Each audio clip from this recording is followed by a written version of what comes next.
I've had the good occasion to be invited to read at Carnegie Hall twice, and also to be fortunate enough to be invited to the United Nations to read. And I've also had the good fortune to read for several presidents, about 5 heads of state now, and it seems this one poem always was the one they would want afterward. And I think it's because of one line in the middle. But I had been in Korea doing a reading for the Prime Minister, and had realized how complicated my life had become.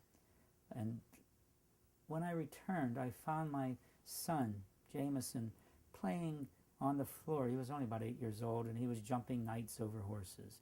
And I saw the beauty of the simplicity in that. So when people would ask me, would you live your life the same way again? I would say, yes, of course, but I would pay attention to the simple things this time. So this is entitled, If for Each of Us. If for each of us a rope could swing us long and light across a widening trough of all that fails us in our lives, I would want to land upon the Isle of Echo, lush with repetition, green with being original in birth, and twice the twin a wave might dance along the scurry.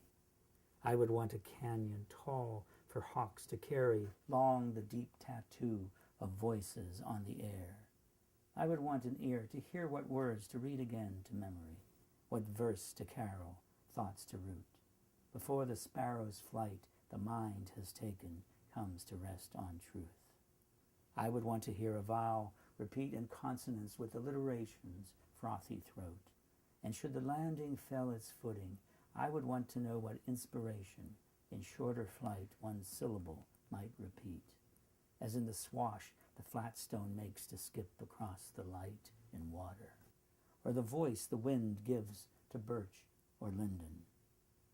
I would want the distance to all understanding to narrow just enough to fail at failure.